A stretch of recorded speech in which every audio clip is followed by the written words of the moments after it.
Perkenalkan, kami dari kelompok 6. Saya Muhammad Soal Hanif. Silakan, nama saya Muhammad Farid Hadim. Ini Kan saya Dina Fia. Assalamualaikum warahmatullahi wabarakatuh. Nama saya Muhammad Hanif. Ini dengan Pak Khairul dari BPBD Kota Surabaya. Bagian apa Pak? Di kedaulatan logistik, rehabilitasi dan rekonstruksi. Di Kota Surabaya sendiri, BPBD Kota Surabaya itu terbentuk mulai 1 Januari 2022. Jadi sesuai dengan Perwali 95 tahun 2021, BPBD Kota Surabaya terbentuk dan mulai awal pada tanggal 1 Januari 2022.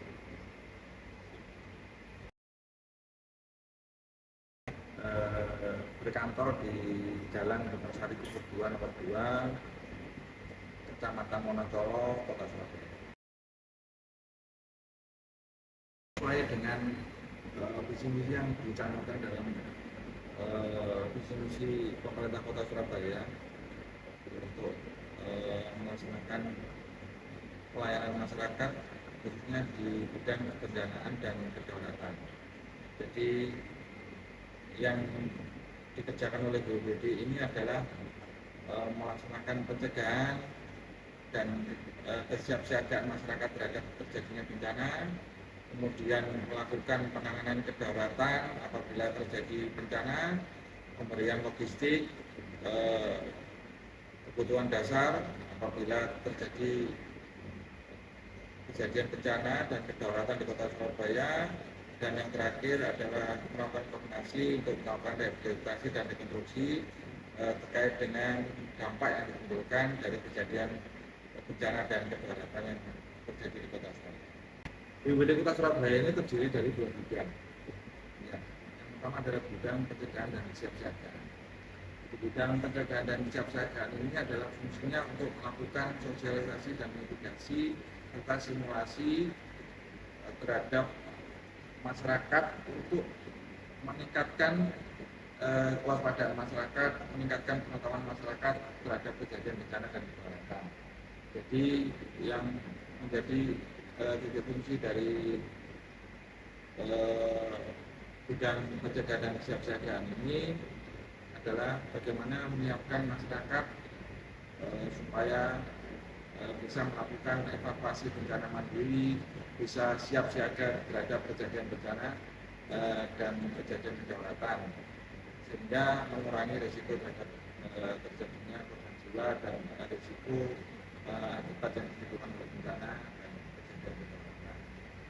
Yang kedua adalah bidang kedaulatan logistik, rehabilitasi dan rekonstruksi. Bidang kedaulatan logistik, rehabilitasi dan rekonstruksi ini tugasnya yang pertama adalah melaksanakan kegiatan penanggulangan bencana dan kedaulatan yang ada di Kota Surabaya. Kemudian yang kedua adalah melakukan evakuasi, penyelamatan, pemenuhan kebutuhan dasar logistik, pelaksanaan kaji cepat apabila terjadi kejadian kedaulatan dan bencana. Kemudian data tersebut untuk dilanjutkan apabila diperlukan kegiatan rehabilitasi dan rekonstruksi terhadap dampak yang ditimbulkan oleh bencana dan kejadian kedaulatan.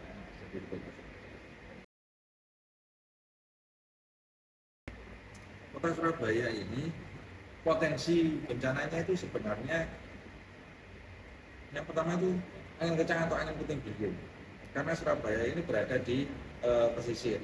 Jadi pada saat ada pertemuan antara angin laut dan angin darat di satu titik yang biasanya terjadi di wilayah pesisir, itu menyebabkan pusaran angin yang menyebabkan gelombang air yang cukup tinggi, yang menyebabkan pusaran angin orang biasa menyebabkan puting beliung. Nah, itu sering terjadi di Kota Surabaya. Kemudian yang kedua, banjir. Banjir ini kalau di Kota Surabaya sebenarnya bukan dikatakan banjir ya, tapi genangan. Karena di Kota Surabaya sudah tidak ada yang namanya sampai kejadian orang terseret apa banjir itu sudah tidak ada. Jadi luapan sungai sampai menyebabkan overflow dan menyebabkan terseretnya orang, eh, berpindahnya orang dari titik ke titik yang lain atau barang-barang atau mungkin sampai rumah ke satu titik ke titik yang sudah tidak ada. Jadi yang ada itu hanya genangan di Surabaya. Tapi kita pahami ya, banjir itu ya, diksi banjir itu ada 3 penyebab. Yang pertama adalah dari kenaikan air laut, pasang maksimum air laut yang disebut, yang biasa kita sebut dengan banjir rob. Ya. Kemudian yang kedua karena curah hujan yang sangat tinggi, yang menyebabkan tampungan air di suatu wilayah itu tidak bisa menerima, akhirnya menyebabkan genangan. Atau apabila tidak termodifikasi dengan baik untuk saluran air di satu wilayah, itu bisa menyebabkan luapan juga. Yang ketiga adalah overflow saluran air atau sungai. Di Surabaya kita ini kan estuari ya, jadi muara. Karena muara, dari 3 penyebab banjir tersebut itu potensi di kota Surabaya. Di kota Surabaya ini tentunya awal saya sampaikan adalah muara dari sungai besar, ya, yang sungai ini pecah menjadi 2, yaitu menjadi Kali Porong dan Kalimas. Ya, Kalimas itu yang mengalir di tengah-tengah kota Surabaya, yang membelah kota Surabaya. Mulai dari Gunung Sari sampai ke Kembangan dan sampai ke Gunung Anyar.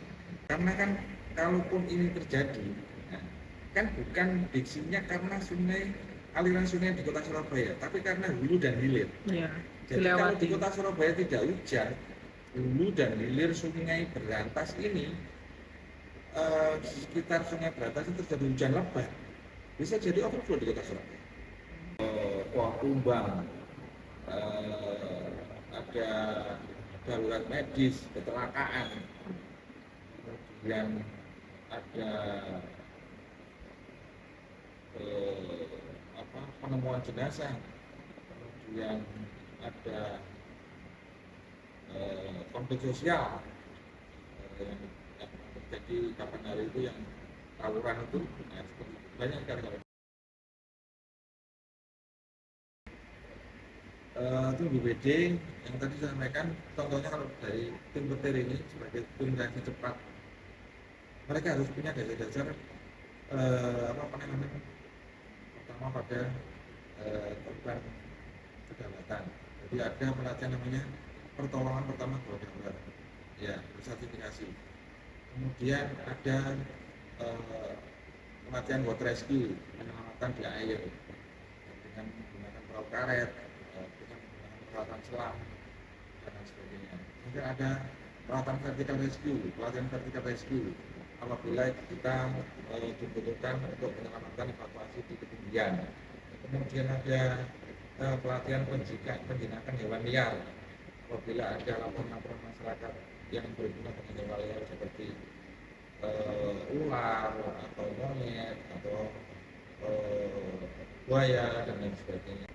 Untuk sosialisasi, simulasi, dan pembelajaran tentang bencana dan kedaruratan, BPD mendatangi. Ya, jadi kita atau BPD ini ada yang namanya bidang pencegahan dan kesiapsiagaan. Bidang tersebut tugasnya untuk melatih masyarakat untuk siap siaga terhadap kejadian bencana dan kedaruratan. Contohnya di wilayah pesisir, Kambangan, wilayah yang di sekitaran Kambangan itu masyarakatnya dilatih bagaimana cara evakuasi, bagaimana mengetahui kondisi yang tidak bersahabat terkait dengan kondisi laut, kondisi gelombang, kondisi angin kencang dan lain sebagainya. Mereka diberikan pengetahuan itu, kemudian juga bagaimana cara membaca WID itu Weather Information Display, itu kita pasang, itu layar besar yang kita pasang di wilayah pesisir di sepanjang mulai dari Romo Kalisari sampai dengan Gunung Anyar.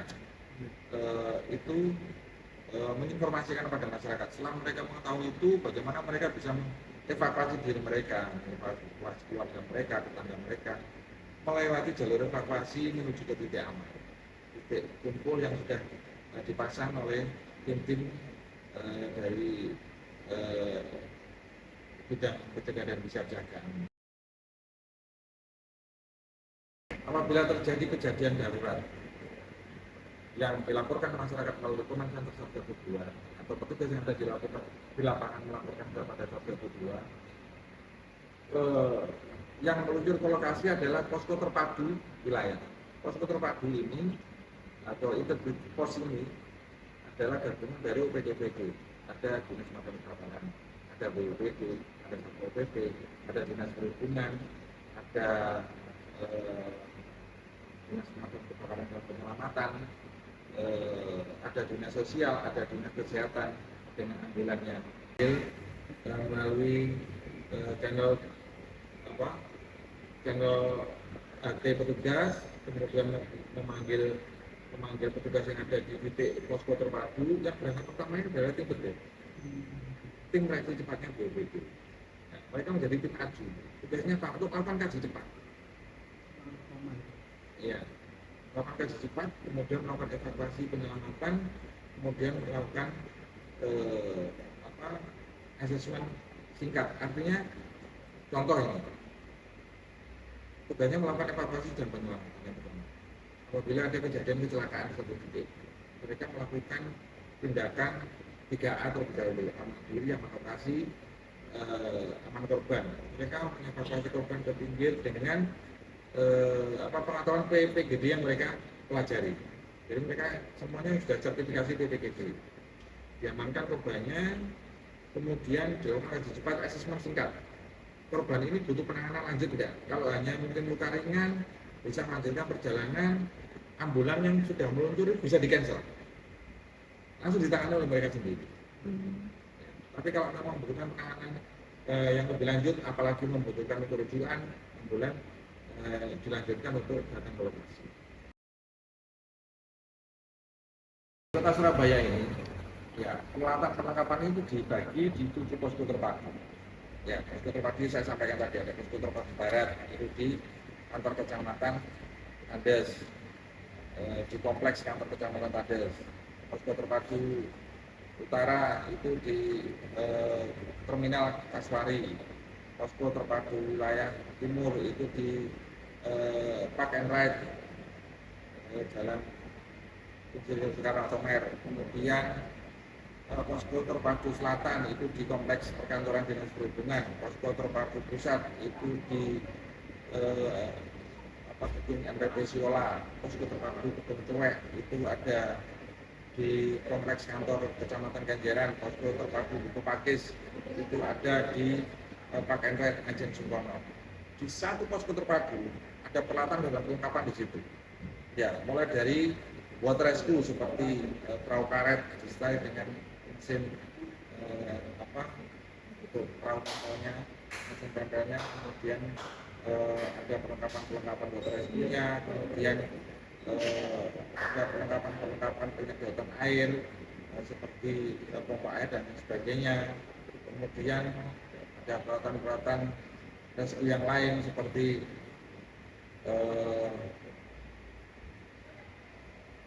lifebuoy, kemudian ada pelampung, kemudian ada tali lempar dan sebagainya disediakan di setiap posko terpadu.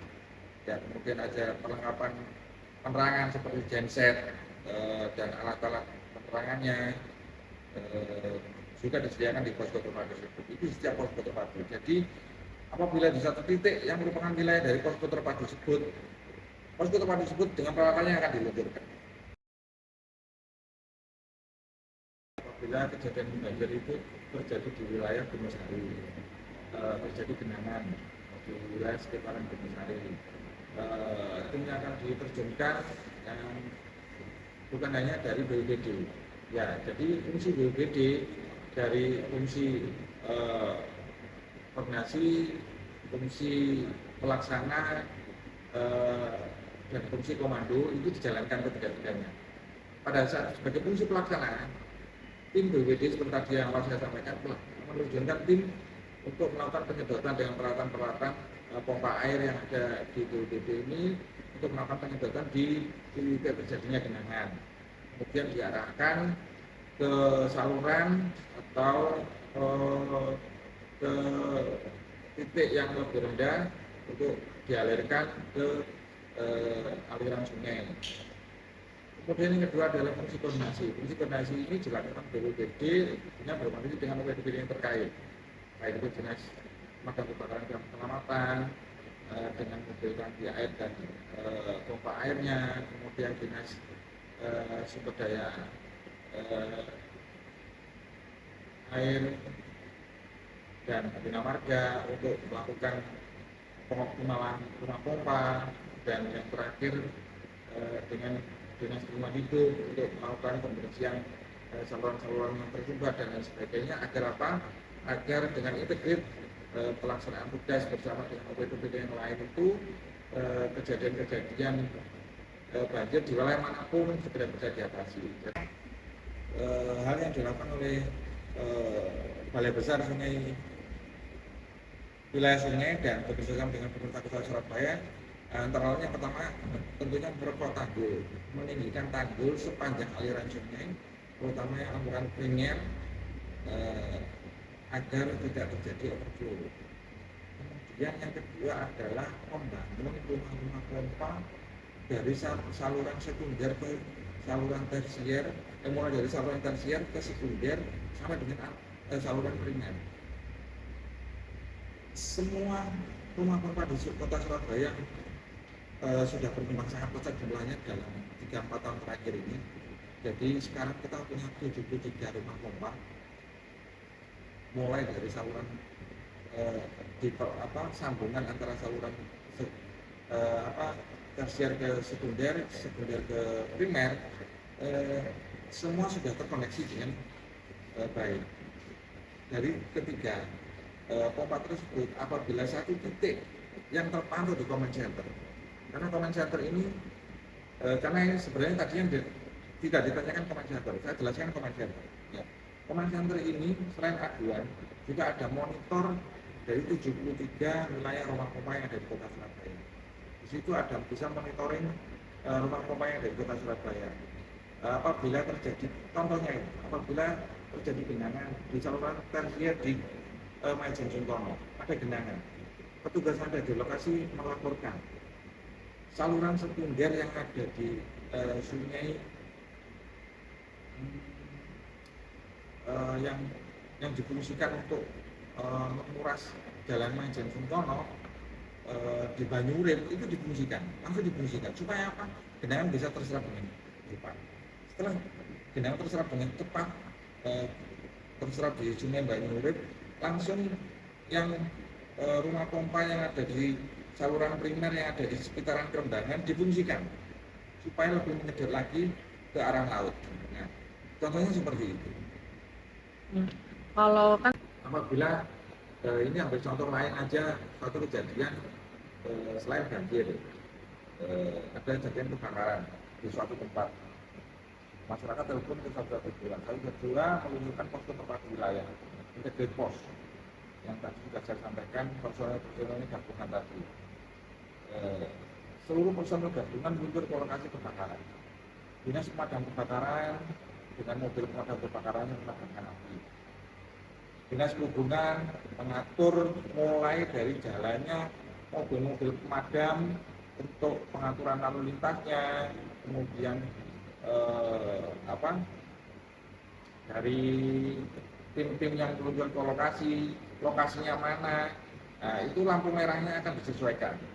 Kalau mungkin akan berjalan dari satu titik ke titik yang lain dengan berkomunikasi dengan Surabaya Intelligent Traffic System (SITS), lampu TL-nya bisa diatur supaya untuk mempercepat tugas datang ke lokasi. Juga petugas dinas perhubungan mengatur lalu lintasnya yang di titik lokasi kejadian. Kemudian dari Satpol PP mengatur keamanan area di sekitar lokasi kebakaran agar tidak terjadi hal yang tidak diinginkan. Ini selain di sana dilengkapi dengan aplikasi yang untuk menerima telepon dari masyarakat, kemudian ada layar monitor sejumlah 324 layar monitor yang dari Kementerian itu selain memantau rumah pompa, kemudian jalur-jalur utama di Kota Surabaya, kemudian objek vital, taman, perkantoran, dan lain sebagainya. Ada juga yang menampilkan aplikasi BMKG. Jadi apabila ada indikasi awan, kalau yang membawa hujan namanya awan Shibuya atau awan cumulus yang mengarah ke Kota Surabaya, ya, entah itu di wilayah mana, barat, timur, utara, selatan, ada awan-awan tersebut yang mengarah ke Kota Surabaya, itu harus diantisipasi oleh Kementerian.